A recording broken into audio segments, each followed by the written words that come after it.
आज ही Doubtnut app download करें। Doubtnut पर होगा अब आपके सभी मैथ्स, केमिस्ट्री, फिजिक्स और बायोलॉजी डाउट्स का सफाया। बस अपने क्वेश्चन की फोटो खींचो, उसे क्रॉप करो और तुरंत वीडियो सोल्यूशन पाओ।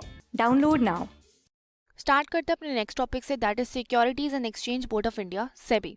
The securities and exchange board of India was established by the government of India on 12 अप्रैल 1988। ये डेट आपको याद रखनी है, एग्जामिनेशन में कोट करके आ सकते हो। गवर्नमेंट ऑफ इंडिया ने एस्टैब्लिश करा था सेबी को as an interim administrative body to promote orderly and healthy growth of securities market and for investor protection. तो बेसिकली हमारी मार्केट में बहुत सारे स्कैम्स हो रहे थे जिससे इन्वेस्टर को प्रोटेक्ट करना बहुत ज़रूरी हो रहा था, इसलिए हमने एक रेगुलेटरी बॉडी सेटअप करी, that was securities and exchange board of India.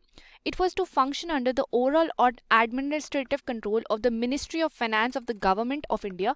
The SEBI was given statutory status on 30th January 1992 through an ordinance. The ordinance was later replaced by an Act of Parliament known as the Securities and the Exchange Board of India Act 1992. तो basically ये जो institution है वो कैसे setup हुआ था, एक act के थ्रू हुआ था setup, that was SEBI act 1992। Next topic पे आ जाते हैं, that is reasons for establishment of SEBI. The capital market has witnessed a tremendous growth during the 1980s, characterized particularly by the increasing participation of the public. तो मतलब कि हमारी जो investor base था वो ज़्यादा इंक्रीज हो रहा था।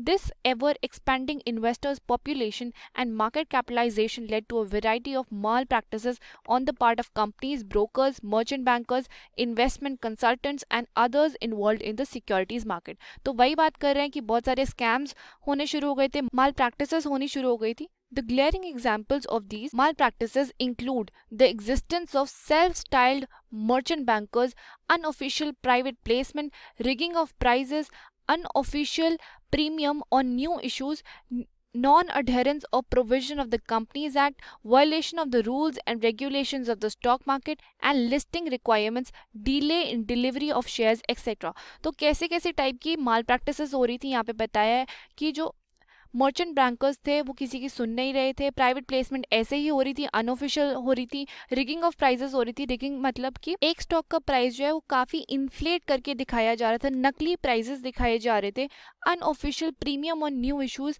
तो प्रीमियम जो डिक्लेयर नहीं कर रहे थे, ऐसे टाइप की माल प्रैक्टिसेस हो रही थी। आगे पढ़ते हैं, these mall practices and unfair trading practices have eroded investor confidence and multiplied investor grievances. तो मतलब कि कंज्यूमर कंप्लेंट्स बहुत ज़्यादा हो रही थी और जो इन्वेस्टर्स थे वो खुश नहीं थे। The government and the stock exchanges were rather helpless in redressing the investors problem because of the lack of proper penal provisions in the existing legislation. तो मतलब कि इतनी पेनल्टी चार्जेस भी नहीं थे और हमने कोई ऐसा एक्ट भी नहीं बनाया था जिसमें पीनल प्रोविजंस जो है पेनल्टी लगे। In the view of the above, the government of India decided to set up a separate regulatory body known as the Securities and Exchange Board of India. तो क्या रिक्वायरमेंट थी, since ये सारी माल practices हो रही थी और कोई ढंग का एक्ट भी नहीं था, पीनल प्रोविजंस नहीं थे, इसलिए हमें ये वाली बॉडी जो है सेटअप करनी पड़ गई। आगे बढ़ते हैं, purpose and role of SEBI. The basic purpose of SEBI is to create an environment to facilitate efficient mobilization and allocation of resources through the securities market. तो सेबी का क्या काम है कि वो देखे कि सारी मोबिलाइजेशन और एलोकेशन ठीक तरीके से हो रही है। It also aims to stimulate competition and encourage innovation. तो सिंस हमारी टेक्नोलॉजी जो है वो चेंज होती जा रही है तो वो इनोवेशन भी ला रही है साथ साथ। This environment includes rules and regulations, institutions and their interrelationships, instruments, practices, infrastructure and policy framework. तो क्या क्या कर रही है वो, रूल्स एंड रेगुलेशन सेटअप करती है, देखते हैं कि हमारी inter relationship between the institutions ठीक है या नहीं है, नए नए इंस्ट्रूमेंट्स लाती है, प्रैक्टिसेस जो हैं ठीक करती है, इंफ्रास्ट्रक्चर बढ़ा रही है और अपना पॉलिसी फ्रेमवर्क भी अच्छा कर रही है।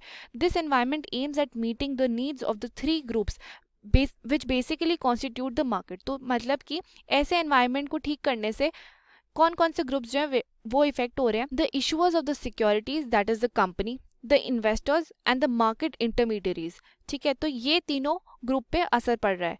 टू द इशूअर्स उन पे क्या फर्क पड़ रहा है, it aims to provide a marketplace in which they can confidently look forward to raising finances they need in an easy, fair and efficient manner. तो मतलब कि जो भी कंपनीज हैं जो इशू करना चाहती है शेयर्स और रेज करना चाहती है कैपिटल मार्केट से, तो उनको हेल्प करता है SEBI in providing a ready market, और उनकी ट्रांजैक्शंस कैसे हो सकते हैं ईजी, फेयर और एफिशिएंट मैनर में।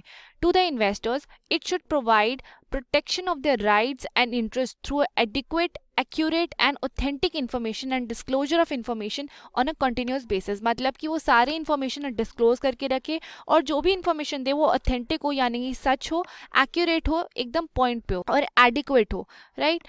आगे बढ़ते हैं। To the intermediaries it should offer a competitive, professionalized and expanding market with adequate and efficient infrastructure so that they are able to render better services to the investors and the issuers। So basically intermediaries का क्या काम होता है, वो investors और किसको जोड़ती है, मार्केट को जोड़ती है, राइट। तो intermediaries को क्या प्रोवाइड करता है सेबी, एक ऐसी मार्केट जो कॉम्पिटिटिव है, प्रोफेशनलाइज्ड है और एक्सपैंड करने में हेल्प करता है उनकी मार्केट को, राइट। आगे बढ़ते हैं नेक्स्ट टॉपिक पे, that is objectives of SEBI. The overall objective of SEBI is to protect the interest of the investors to promote the development of and regulate the securities market. तो मतलब कि उसके तीन ऑब्जेक्टिव्स हैं, एक तो इंटरेस्ट ऑफ इन्वेस्टर्स को प्रोटेक्ट करना, डेवलपमेंट को प्रमोट करना और रेगुलेट करना किसको, सिक्योरिटीज मार्केट को। दिस में बी इलेबोरेटेड एज फॉलोज, इसको इलेबोरेट में बताया, to regulate the stock exchange and the security industry to promote their orderly functioning. Second point, to protect the rights and the interest of the investors, particularly individual investors, and to guide and educate them। Third point, to prevent trading malpractices, जैसे कि insider trading को prevent करना, and achieve a balance between self regulation by the security industry and its statutory regulation. Basically ये देखना कि जो statutory regulation है वो फॉलो हो रही है। And last point, to regulate and develop a code of conduct and fair practices by intermediaries like brokers, merchant bankers etcetera with a view to making them competitive and professional. तो intermediaries को भी देखना कि वो सही तरीके से काम कर रही है, नहीं कर रही, फेयर प्रैक्टिसेस के थ्रू काम कर रही है, और एक कोड ऑफ कंडक्ट इस्टेब्लिश करना, ठीक है। कोड ऑफ कंडक्ट माने तो basically rules and regulations banana market के लिए। तो ये थे objectives of SEBI. Next topic पे पढ़ते हैं, that is functions of SEBI. तीन टाइप के फंक्शंस हम पढ़ेंगे इसके अंदर, आइए पढ़ते हैं। Keeping in mind the emerging nature of securities market in India, SEBI was entrusted with a twin task of both regulation and development। तो उसके दो टास्क थे, रेगुलेट करना मार्केट को और डेवलपमेंट देखना मार्केट की, right. It also has a certain protective function, ठीक है। तो यहीं पे बता दिया कि तीन टाइप के फंक्शन है, एक तो रेगुलेटरी फंक्शन है, एक डेवलपमेंट फंक्शन है और एक प्रोटेक्टिव फंक्शन है, ठीक है। बढ़ते हैं रेगुलेटरी फंक्शंस की तरफ। रजिस्ट्रेशन ऑफ ब्रोकर्स एंड सब brokers and other players in the market, तो सबको रजिस्टर करना। Second point, registration of collective investment schemes and mutual funds, mutual funds की रजिस्ट्रेशन करना और जो भी वो स्कीम्स निकालते हैं उन सबकी रजिस्ट्रेशन करना। Third point, regulation of stock brokers, portfolio exchanges, underwriters and merchant bankers and the business in stock exchanges and any other securities market। तो बेसिकली जितने भी हमारी इंटरमीडियरीज हैं उन सबको रजिस्टर करना, उनकी रेगुलेशन देखना कि वो फेयर प्रैक्टिसेस कर रहे हैं या नहीं कर रहे। Fourth point, regulation of takeover bids by companies, basically अगर कोई टेक ओवर होता है, मर्जर होता है, एक्विजिशन होता है, उन सबको रेगुलेट करना। Fifth point, calling for information by undertaking inspection, conducting inquiries and audits of stock exchanges. तो ऑडिट कौन करवाता है स्टॉक एक्सचेंजेस का, ऑडिट का मतलब क्या होता है, बेसिकली जो भी उन्होंने काम करा है उसकी वाउचिंग करना, उसकी वेरिफिकेशन करना, क्या वो सही टाइप से कर रहे हैं नहीं कर रहे हैं अपना काम, उनके बैलेंसेस को मैच करना, जो भी उनकी फाइनेंशियल स्टेटमेंट्स होती हैं स्टॉक एक्सचेंजेस की, उनमें देखना कि जो भी बैलेंस उन्होंने अपने फाइनेंशियल स्टेटमेंट्स में लिखा है वो सही तरीके से लिखा है या नहीं लिखा है। और वो सीबीआई की तरह इंस्पेक्ट भी कर सकते हैं, कोई भी इंक्वायरी कर सकते हैं, किससे, इंटरमीडियरी से, स्टॉक एक्सचेंजेस से, ठीक है। Next function is levying fee और other charges for carrying out the purposes of the act, कोई भी फी कलेक्ट करना as per the act. Next point, performing and exercising such power under the Securities Contract Regulation Act 1956 as may be delegated by the Government of India। तो SCRA act को follow करना और exercise करना किसकी duty है, सेबी की duty है। Next set of functions पे चलते हैं, that is development functions. First point, training of intermediaries of the securities market. Intermediaries को इतनी नॉलेज नहीं होती तो उनको ट्रेनिंग प्रोवाइड करना किसका काम है, सेबी का काम है। Second function, conducting research and publishing information useful to all market participants. अभी हमने पढ़ा था कि तीन टाइप के मार्केट पार्टिसिपेंट्स होते हैं, कौन कौन, एक तो इन्वेस्टर्स होते हैं, एक होते हैं हमारे इशूइंग कंपनीज यानी कि issue houses, and third one are market intermediaries, तो इन तीनों के लिए हमें ऐसी इंफॉर्मेशन पब्लिश करना जो उन सब के लिए बेनिफिशियल है। Third point, undertaking measures to develop the capital market by adapting a flexible approach. ठीक है, तो फ्लेक्सिबिलिटी दिखाना। नेक्स्ट सेट ऑफ फंक्शन पे चलते हैं, that is protective function. First pointer, prohibition of fraudulent and unfair trade practices like making misleading statements, manipulations and price rigging. Price rigging मतलब मैंने आपको ऊपर ही बताया था कि किसी शेयर का प्राइस जो है इन्फ्लेट करके दिखाना, गलत प्राइस दिखाना। ठीक है, मिसलीडिंग स्टेटमेंट्स पब्लिश करना न्यूज़पेपर में या फिर मीडिया में, और मैन्युपुलेशन करना, राइट। इन सब प्रैक्टिसेस से कौन बचाता है हमें? सेबी। उनके ऊपर हैवी पीनल चार्जेस लगाता है अगर वो ऐसा काम करते हैं तो। Second point, controlling insider trading and imposing penalties for such practices. Insider trading का मतलब क्या होता है? फॉर एग्जाम्पल, अगर कोई बंदा स्टॉक एक्सचेंज में काम करता है या पर्टिकुलर बैंक में काम करता है जिसके पास इनसाइडर इन्फॉर्मेशन है कि हमारे प्रॉफिट्स अच्छे आ रहे हैं, हमारे क्वार्टर के रिजल्ट्स अच्छे आ रहे हैं, तो बेसिकली स्टॉक प्राइसेस जो है वो बढ़ जाएंगे। तो ऐसे इनसाइडर इन्फॉर्मेशन हो के फिर आप अपने अकाउंट से ट्रेडिंग कर लेते हो, आप अपने अकाउंट से शेयर्स जो है परचेज कर लेते हो, क्योंकि आपको पता है कि सिंस हमारे रिजल्ट्स काफ़ी अच्छे आए हैं तो शेयर का प्राइस जो है बढ़ जाएगा, और लोगों को बता देते हैं, देयरफॉर इनसाइडर ट्रेडिंग हो जाती है। तो ऐसी प्रैक्टिसेस से बचने के लिए सेबी ने कुछ पेनल्टीज लगाई हुई हैं और there are strict rules and regulations as far as insider trading is concern. Third part, undertaking steps for investor protection. तो बेसिकली सारे इन्वेस्टर्स की जो ग्रीवेंसेस होती हैं उन सबको देखना और उनकी प्रोटेक्शन करना। Fourth point, promotion of fair practices and code of conduct. खाली अनफेयर प्रैक्टिसेस से रोकता नहीं है, फेयर प्रैक्टिस को भी प्रमोट करता है और ऐसा कोड ऑफ कंडक्ट बनाता है, यानी कि ऐसे रूल्स एंड रेगुलेशन बनाता है जो सबके लिए बेनिफिशियल हो। लास्ट टॉपिक पे चलते हैं सेबी के, the organisation structure of SEBI. This is the last topic of our chapter. As SEBI is a statutory body, there has been a considerable expansion in the range and scope of activities.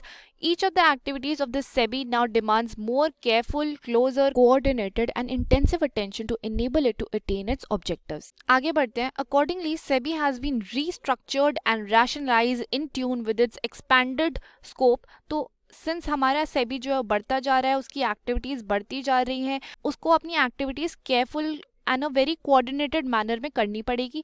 तो सेबी ने अपने आप को restructure करा और rationalise करा। It has decided it's activities in 5 operational departments. 5 operational department में उसने अपनी एक्टिविटीज़ को बांट दिया है। Each department is headed by an executive director apart from its head office at Mumbai. तो सेबी का हेड ऑफिस कहाँ पे है? मुंबई में है। SEBI has opened regional offices in Kolkata, Chennai and Delhi to attend investor complaints and liaise with the issuers, intermediaries and stock exchange in the concerned region. तो basically उसने अपने एक्सपेंशन कहाँ पे कर ली है? कोलकाता में कर ली है, चेन्नई में कर ली और दिल्ली में कर ली है, ताकि वो ज़्यादा से ज़्यादा इन्वेस्टर कंप्लेंट्स को सॉल्व कर पाए। The SEBI also form 2 advisory committees. उसने 2 एडवाइजरी कमेटी भी बनाई है। They are the primary market advisory committee and the secondary market advisory committee. तो 2 टाइप की कमेटी बनाई है उसने। एक तो प्राइमरी मार्केट जो प्राइमरी मार्केट में डील करेगी, सेकेंडरी मार्केट एडवाइजरी कमेटी जो सेकेंडरी मार्केट में डील करेगी। These committees consist of the market players, the investors association recognised by the SEBI and the eminent persons in the capital market. Eminent persons मतलब कि जो बहुत बड़े बड़े स्टॉक ब्रोकर्स हैं, तो उनको रिकॉग्नाइज करती है ये वाली committees. They provide important inputs to the SEBI's policy. तो वो क्या करते हैं? सेबी को हेल्प करते हैं, अपने इनपुट्स देते हैं। The objectives of the 2 committees are as follows. तो उनके ऑब्जेक्टिव क्या है? To advise SEBI on matters relating to the regulation of the intermediaries for ensuring investor protection in the primary market. तो बेसिकली अपने सजेशंस देना on the regulation of intermediaries. Second point, to advise SEBI on issues related to the development of the primary market in India. तो कैसे कैसे वो development करे। Third point, to advise SEBI on the disclosure requirements of the company. तो जैसे for example कुछ companies को अपने डिस्क्लोजर्स करने पड़ते हैं, जैसे कि वो अपने फाइनेंशियल स्टेटमेंट्स को डिस्क्लोज करती है, तो उसके रिगार्डिंग वो क्या रूल्स बनाए, क्या क्या डिस्क्लोजर रिक्वायरमेंट्स होनी चाहिए कंपनीज की, वो जो कमिटीज हैं वो सेबी को इन मैटर्स पे इंस्ट्रक्ट करती है। Next pointer, to advise for the changes in the legal framework to introduce simplification and transparency in the primary market. Basically जो भी उसकी legal requirements है, जो भी उसका legal framework है जो अभी तक चलता आ रहा है, उसमें कुछ लूप होल्स हैं, वो उनको सजेस्ट कर सकते हैं ताकि ज़्यादा से ज़्यादा सिंप्लीफिकेशन हो और ट्रांसपेरेंसी हो in the primary market. And the last pointer, to advise the board in all matters relating to the development and regulation of the secondary market in the country. पहले 3 पॉइंट आप देखेंगे तो primary market से concern थे, तो ये last वाला point जो है सेकेंडरी मार्केट के लिए। तो जो भी डेवलपमेंट्स होंगी और रेगुलेशंस होंगी सेकेंडरी मार्केट में, उन चीज़ों पे बोर्ड को वो एडवाइस कर सकते हैं committees. The committees are however non statutory in nature, मतलब कि उनके ऊपर कोई लॉ नहीं लगता है। And the SEBI is not bound by the advice of the committee, तो वो खाली एडवाइस लेते हैं, फॉलो करना ना फॉलो करना वो सेबी के हाथों में है। These committees are a part of SEBI's constant endeavor to obtain a feedback from the market players on various issues relating to the regulation and the development of the market. Committees का क्या काम होता है कि वो market player से feedback लें। किन किन चीज़ों पे फीडबैक लेगी वो? रेगुलेशंस पे और डेवलपमेंट पे, जैसे डेवलपमेंट चल रही है मार्केट की, और वो फीडबैक वो किसको देगी? सेबी को देगी, right. So this was the objectives of the committees which the SEBI has set up, right. We discussed the 3 functions of SEBI, कौन कौन से? Development function, protective function and regulatory function. इस वीडियो में हमने सब कुछ सेबी के बारे में पढ़ा है, उसके ऑब्जेक्टिव्स, उसके ओवरऑल ऑब्जेक्टिव्स क्या है, उसका पर्पस और रोल क्या है, सेबी हमने क्यों इस्टेब्लिश करा। एक स्कैम था हर्षद मेहता स्कैम, बहुत ही फेमस स्कैम था, आपको पढ़ना चाहिए, इसी से रिलेटेड है, स्टॉक मार्केट से रिलेटेड है, हर्षद मेहता स्कैम। अगर आपने पढ़ा है, सुना है तो बहुत अच्छी बात है, अगर नहीं पढ़ा है तो do read about the scam. इसी वजह से हमारी जो सेबी है वो इस्टेब्लिश हुई थी, राइट। और बहुत सारे स्कैम्स हो रहे थे, but this was a major scam in the Indian economy. Conclude करती हूँ, इस पूरे चैप्टर में हमने क्या क्या पढ़ा। फाइनेंशियल मार्केट के मीनिंग के बारे में पढ़ा कि फाइनेंशियल मार्केट होती क्या है। फिर उसके बाद हमने डिस्कस करा कि फाइनेंशियल मार्केट में कौन कौन सी टाइप की मार्केट आती है, प्राइमरी मार्केट आती है, सेकेंडरी मार्केट आती है। फिर उसके अंदर हमने देखा कि मनी मार्केट आती है, कैपिटल मार्केट आती है, उसके बीच में डिफरेंसेस पढ़े हमने मनी मार्केट और कैपिटल मार्केट के बीच में। फिर हमने देखा कि स्टॉक एक्सचेंज का मतलब क्या होता है, बेसिकली द सेकेंडरी मार्केट। फिर उसके बाद हमने स्टॉक मार्केट इंडिसेस के बारे में पढ़ा, सेंसेक्स के बारे में पढ़ा, बीएसई स्टॉक एक्सचेंजेस के बारे में पढ़ा। हमने पूरा प्रोसीजर पढ़ा, ट्रेडिंग प्रोसीजर की कैसे चलता है। और फिर लास्ट में हमने क्या पढ़ा, role of SEBI in investor protection. So this was it. Class 6 से 12 से लेके नीट, IIT, जेई मेंस और एडवांस के लेवल तक 10 मिलियन से ज्यादा स्टूडेंट्स का भरोसा। आज ही डाउनलोड करें डाउटनेट ऐप या व्हाट्सएप कीजिए अपने डाउट्स 8400 400 400 पर।